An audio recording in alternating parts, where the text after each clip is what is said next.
সাল্লু আল হাবিব সাল্লাল্লাহু তাআলা আলা মুহাম্মদ। আলহামদুলিল্লাহ, আমরা রয়েছি আবদুল্লাহ ইবনে আব্বাস রাদিয়াল্লাহু তাআলা আনহুর মসজিদে। তো এই মসজিদের মধ্যে আমরা তো দাওয়াত ইসলামীর ফাইজে বরকতে বিভিন্ন মসজিদে দরস চালু করতেছি, দরস দিচ্ছি। তো রইসুল মুফাসসিরিনের মাজারের মসজিদে আমরা আসছি। এখানেও আমরা একটা গাওয়া সাক্ষী হওয়ার জন্য, ফয়েজ বরকত হাসিলের জন্য, মেহেশ্বরে যেন আমরা বলতে পারি যে যে ওনার মসজিদে ওনাকে যেন বলতে পারি আপনার মসজিদে আমরা দরস দিয়েছিলাম ইলমে দিনের। তো এখানে আসছিলাম, আদব রাখছিলাম। তো এটা সাক্ষী হওয়ার জন্য আমরা সংক্ষিপ্ত ওনার তফসিরের কিছু আমরা সারমর্ম শুনবো ইনশাল্লাহ। صلوا على الحبيب صلى الله تعالى على محمد صلى الله عليه وسلم. الحمد لله رب العالمين والصلاة والسلام على سيد المرسلين وعلى آله وأصحابه أجمعين. أما بعد فأعوذ بالله من الشيطان الرجيم. بسم الله الرحمن الرحيم. الصلاة والسلام عليك يا رسول الله الصلاة والسلام عليك يا رسول الله وعلى آلك وأصحابك يا نبي الله وعلى آلك وأصحابك يا حبيب الله. الصلاة والسلام عليك يا نبي الله الصلاة والسلام عليك يا نبي الله وعلى آلك وأصحابك يا نور الله. وعلى آلك وأصحابك يا نور الله. أعوذ بالله من الشيطان الرجيم. بسم الله الرحمن الرحيم. إنا أعطيناك الكوثر صدق الله العظيم وبلغنا رسوله النبي الكريم.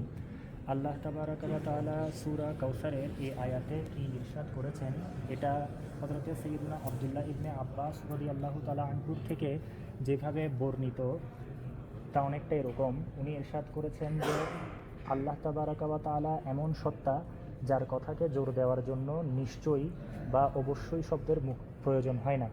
আল্লাহ তাআলার প্রত্যেকটা কথা নিঃসন্দেহে জোর এবং আবশ্যিকভাবেই গ্রহণযোগ্য, নিশ্চয়ই বলার প্রয়োজন হয় না। তবুও আল্লাহ তাআলা এই আয়াতের শুরুতে বলেছেন ইন্না, নিশ্চয়ই, নিশ্চয়ই আমরা। অথচ আমরা জানি আল্লাহ তাবারাক ওয়া তাআলা ওয়াহিদ এবং একক, অদ্বিতীয়। তবুও আল্লাহ তাআলা আরও বেশি জোর দেওয়ার জন্য আমি এর পরিবর্তে আমরা বলেছেন, আনা এর পরিবর্তে নাহনু সর্বনাম ব্যবহার করেছেন। এরপরে আল্লাহ তাআলা আবার বলছেন আতাইনা, আপনাকে আমরা দান করেছি। এখানেও জোর দেওয়ার জন্য একক বচনের পরিবর্তে বহু বচন আল্লাহ তাআলা ব্যবহার করেছেন। এরপর আল্লাহ তাআলা ইরশাদ করছেন আল কাউসার, নিশ্চয়ই আমরা আপনাকে দান করেছি আল কাউসার, অর্থাৎ হে হাবিব আমি আপনাকে আল কাউসার দান করেছি। প্রথমত আল্লাহ তাআলা ওই সত্তা যিনি নিশ্চয় বলার মুখাপেক্ষী নন। নিশ্চয় না বললেও আল্লাহ তাআলার কথা আমাদের কাছে সমানভাবে গুরুত্ববহ। তবুও আল্লাহ তাআলা নিশ্চয় বলেছেন। আল্লাহ তাআলা এক বচন ব্যবহার করতে পারতেন, কিন্তু দুইবার বহু বচন ব্যবহার করেছেন, দুইবার জোর দেওয়ার জন্য। এরপর ইরশাদ করেছেন আল কাউসার, আপনাকে আল কাউসার দান করেছি। এই আল কাউসার দ্বারা কী উদ্দেশ্য, এটার ব্যাপারে হযরতে আব্দুল্লাহ ইবনে আব্বাস রাদিয়াল্লাহু তাআলা আনহুর ছাত্র, যিনি ওনার থেকে তফসিরের ইলম হাসিল করেছেন, হযরত ইমাম মুজাহিদ রহমতুল্লাহি আলাইহি বলেন আল কাউসার ইয়ানি আল খাইরা কুল্লাহু, অর্থাৎ সকল খাইর বা কল্যাণের সম্পূর্ণ। আল কাউসার দ্বারা উদ্দেশ্য হচ্ছে আল্লাহ তাআলা তার মুবারক সৃষ্টিতে যতগুলো কল্যাণ সৃষ্টি করেছেন, কল্যাণময় বস্তু যা সৃষ্টি করেছেন, সমস্ত কল্যাণময় বস্তু যা কিছু কল্যাণকর সকল কিছু সম্পূর্ণভাবে আল্লাহ তাআলা আমার নবীকে দান করে দিয়েছেন। সুবহানাল্লাহ। আল কাউসার দ্বারা এটা উদ্দেশ্য। এখন একটা ছোট্ট বিষয় আরোচ করি, আল্লাহ তাআলার দরবারে কলিল বা কম বলতে কতটুকু পরিমাণ। আল্লাহ তাআলা বলেছেন কুল মাতা দুনিয়া কলিল, হে হাবিব আপনি বলে দিন দুনিয়াতে যা কিছু আছে সব কিছু অল্প। আমরা জানি দুনিয়াতে যা কিছু আছে এটা পৃথিবীর কেউ বা কোনো বস্তু কখনো গুণে শেষ করতে পারবে না। কলিলের চেয়ে পরিমাণে আরও বেশি কসির, কসিরের চেয়ে আরও বেশি আকসার, আকসারের চেয়ে আরও বেশি কাউসার, এবং কাউসারের চেয়েও বেশি, যার চেয়ে বেশি বোঝানোর আর কোনো শব্দ নাই, সেটা হচ্ছে আল কাউসার। আর আল কাউসার আল্লাহ তাআলা আমার হাবিবকে দান করেছেন। আল কাউসার অর্থাৎ আল্লাহ তাআলার সৃষ্টিতে যা কিছু কল্যাণকর সমস্ত কিছু পরিপূর্ণভাবে আল্লাহ তাআলা তার হাবিবকে দান করে দিয়েছেন। এই একটা আয়াত দ্বারা আমরা আহলে সুন্নাতের যতগুলো আকীদা আছে সবগুলো আমরা সাবিত করতে পারবো। যেমন আমার নবী সাল্লাল্লাহু আলাইহি ওয়াসাল্লাম ইলমে গায়ব জানাটা কল্যাণকর নাকি না জানাটা, নিঃসন্দেহে জানাটা কল্যাণকর। তাহলে আমার নবী ইলমে গায়ব জানেন। বেশক বেশক। ক্ষমতাবান হওয়া বেশি কল্যাণকর নাকি ক্ষমতাহীন হওয়া বেশি কল্যাণকর?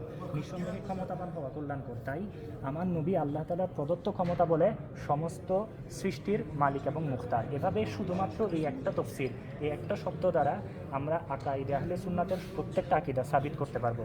আল্লাহ তাআলা আমাদেরকে, আমাদের আগামী প্রজন্মকে কিয়ামতের আগ পর্যন্ত আল্লাহ তাআলা আমাদের যতগুলো প্রজন্ম আসবে সবাইকে আহলে সুন্নাতের উপর, মাসলাকে আলা হযরতের উপর ইস্তিকামত দান করুক। আমিন। আমিন। বিজাহি খাতামিন নবিয়্যিন সাল্লাল্লাহু আলাইহি ওয়াসাল্লাম। সাল্লু আলাল হাবিব। وعلى سيد المرسلين جزا الله عنا محمد صلى الله عليه وسلم আমিন। ইয়া রাব্বা তাফাইল মুস্তাফা সাল্লাল্লাহু আলাইহি ওয়াসাল্লাম আমাদের এবং আমাদের মাতা পিতার সমস্ত উম্মতের গুনাহকে ক্ষমা করে দিন। আমিন। ইয়া আল্লাহ সূরা কাউসারের আল্লাহ যা কিছু শুনেছি মৌলা তাফসীর থেকে, মৌলা দরস থেকে, তা থেকে আমাদেরকে আমল করার তৌফিক দান করে দিন। আমিন। আল্লাহ আমাদেরকে আকীদায়ে আহলে সুন্নাতের মধ্যে অটল অবিচল থাকার তৌফিক দান করে দিন। আমিন।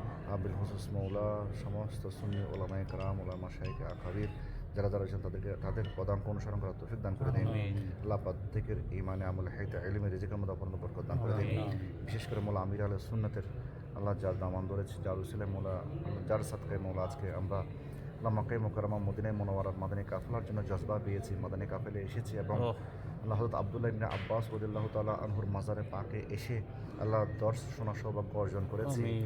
আল্লাহ ইনার জন্য মৌলা, ইনার উসিলায় মৌলা আমাদেরকে আপনি ক্ষমা করে দিন। আমিন। ইয়া আল্লাহ ইনার উসিলায় মৌলা আমির আহলে সুন্নাতের হায়াতের মধ্যে ইলমের মধ্যে অপূর্ণ বরকত দান করুন। আমিন। আমিন। ইয়া আল্লাহ আমাদেরকে মদিনায় মুনাওয়ারার বা আদব হাজিরি নসিব করে দিন। আমিন। এখানে যত পবিত্র মোবারক জায়গা রয়েছে প্রত্যেক মোবারক জায়গার মধ্যে মৌলা আমাদেরকে আল্লাহ ঈমানের সাক্ষী হওয়া, গাওয়া হওয়ার তৌফিক দান করে দিন। আমিন। আমিন। ইয়া আল্লাহ ইখলাসের সাথে জিয়ারত করার, আল্লাহ আদব সহকারে মৌলা তাদের দরবারে আসার তৌফিক দান করে দিন। আমিন। আমিন। আল্লাহ আমাদেরকে প্রত্যেককে মৌলা প্রতি বছর হজ্জে বাইতুল্লাহ জিয়ারত মদিনা নসিব করে দিন। আমিন। সাল্লাল্লাহু আসসালামু আলাইহি নবী আল্লাহ ওয়া আলিহি ওয়াসহাবিহি ইয়া নূরাল্লাহ। ঈমান এবং আফিয়াতের সাথে কলমার সাথে মদিনার অলিতে গলিতে শাহাদাতের মৃত্যু নসিব করে দিন। আমিন। জান্নাতুল বাকির মধ্যে দুগজ জমিনের ব্যবস্থা করে দিন। আমিন। জান্নাতুল ফিরদৌস আপনার হাবিব সাল্লাল্লাহু আলাইহি ওয়াসাল্লামের প্রতিবেশিত দান করে দিন। আমিন। সাল্লাতু ওয়াসসালামু আলাইহি ইয়া নবী আল্লাহ ওয়া আলা আলিহি ওয়াসহাবিহি